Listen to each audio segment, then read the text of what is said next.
And then coming up now, we'll have this big badda bop. Boom.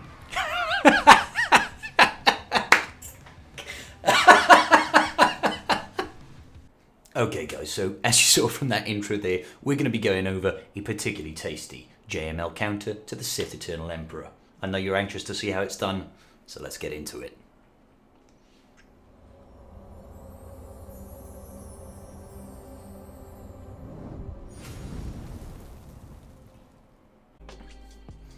Alright guys, so we're going to discuss a Sith Eternal Emperor counter today, and we're going to be using Jedi Master Luke. Now I know what you're thinking, Jedi Master Luke is hard countered supposedly by the Sith Eternal Emperor, and I'm here to show you that that's not exactly the case. So we're going to be running a Bastila Shan lead, and the benefit of the Bastila Shan lead is that we're going to get that 15% bonus turn meter at the start of the game, which makes it very easy for us to get out ahead of an opposing Sith Empire team.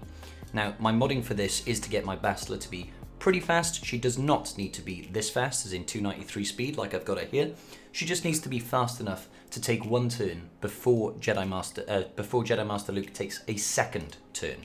Now, the modding for Jedi Master Luke Skywalker has to be offense based. We're looking to increase his special offense as high as we can so that he can really unleash a lot of damage on the enemy team and hopefully clear the board in one hit. We'll see if that gets done.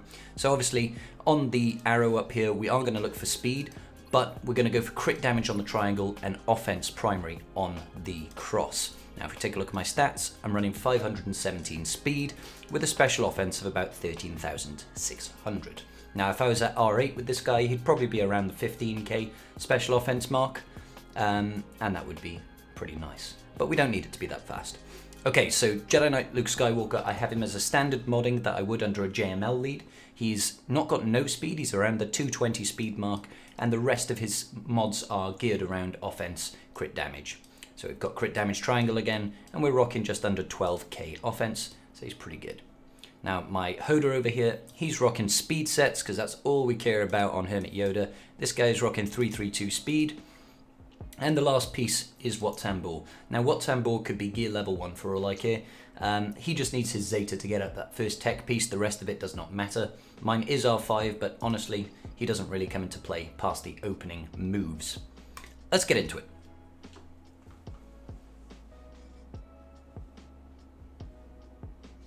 Okay, so turn order does matter here, guys. With Wat's tech, we're looking to place the weapons tech over onto our Jedi Master Luke Skywalker. He will go first, thanks to the 15% bonus speed from Basti's lead. Very important, first turn you want to reduce the cooldowns on Sith Eternal Emperor so that he can't link out of the gate. I like to pass this over to Hermit Yoda, just so he passes some additional TM to the rest of the team.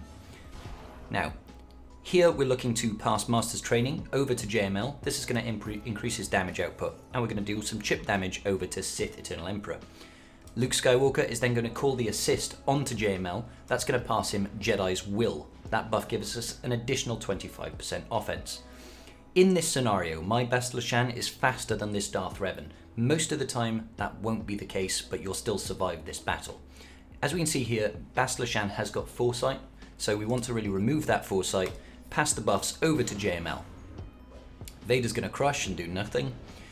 Once you're in this position, where you've got Blast Weapons Tech, you've got Jedi's Legacy, you've got Jedi's Will, Master's Training, and all the buffs from Basti, you're in a good spot.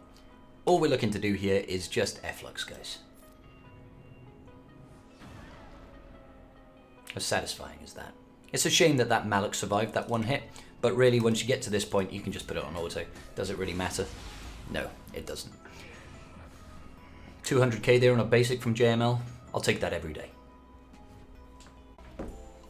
Okay guys, to show that this counter can still work when you're going up a superior C with better modding, a faster DR, and even R8, I can show you that this counter still works and is highly effective. It's not quite as effective as when you can get the entire chain out before the enemy does take his turns, but it still works incredibly well. Now this DR that I'm facing off against here, he's going to be faster than my Bastila Shan even with that 15% TM, so I'm not going to be able to get out the buffs from her before he takes his turn. He's got something like 340 plus speed, with the additional plus 40 speed from Sith Eternal Emperor's leadership ability, there's just no way I'm going to outspeed that. However, you'll see that when we try this counter once again, it just doesn't matter. Okay, so I've done my remodding once again, and we'll just jump into it. Let's go take a look. So the basic principle remains exactly the same, guys. We're still looking to just throw a bunch of buffs on our Jedi Master Luke. So we take the weapons tech, we place that on Jedi Master Luke, we increase the cooldowns of Sith Eternal Emperor, and I'm going to pass 5% TM to my team. No Link, happy days. We get Master's Training on JML, start hurting that nasty Relic 8C, and here we go, we're going to pass over Jedi's Will once again. And over here, your best off is to actually use this big AoE right now, because Bastard's abilities are on cooldown. You don't want to waste the Jedi's Will buff that you've got. Boom. Okay, so nice big hit there. Obviously not quite enough to actually take people down. We're going to take out Malak. Oh, wait a minute, this Basti is a bit weak. She's not going to do much. Let's focus down Sith Eternal Emperor. He's gone. Without Sith Eternal Emperor, guys, this team is not laughable, but it's really not anything you have to particularly worry about. When you find yourself in a position like this, I would say the prime targets are Basti and DR. Of course, that will make that Malak incredibly strong, but when you've got JML in there, you don't really have to worry so much. I'm going to increase cooldowns on Basti, and I'm going to call Luke to assist, just because he's my highest damaging assist. And then it's just a case of playing the game. Let's get the big hit. Big badda bop. Job done. That was against a no-joke Sith Eternal Emperor. We can go in and check his stats right now just to show how powerful this guy actually is. So if we were to go into ranks here, that was against the shardmate of mine, Darth Kotuk. Let's see. So, where is he? Here we go. So, Relic 8C. Decent modding. You take a look. He's 528 speed. His special offense is over 15,000. That's no joke right there. His Darth Revan over here. 342 speed. That's why there's no way for us to get out ahead of him. You know, we are looking at Relic 8, Relic 7, Relic 7, Relic 7, Relic 7.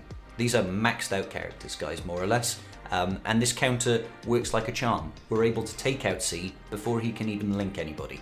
So I think it's safe to say that this counter in particular is highly efficient at taking out Sith Eternal. All it takes is a slightly different lineup and slightly different modding to your standard Jedi Master Luke. Now, I've had a ton of fun with this counter, guys. It's the most fun, especially if you can wipe the board in one hit. I absolutely love it. So, if you guys enjoyed the video, do hit that like button, consider subscribing to your boy Scribe, and remember, check the description down below. You'll find links to all my social media, my Twitch, my Twitter, my Discord. Please do come join me, have a good chinwag, and everybody will have a bloody good time. Until the next video though, peace out. Just giving a quick shout out to my patrons. I appreciate each and every single one of you, and without your support, I wouldn't be doing this today. Thanks so much.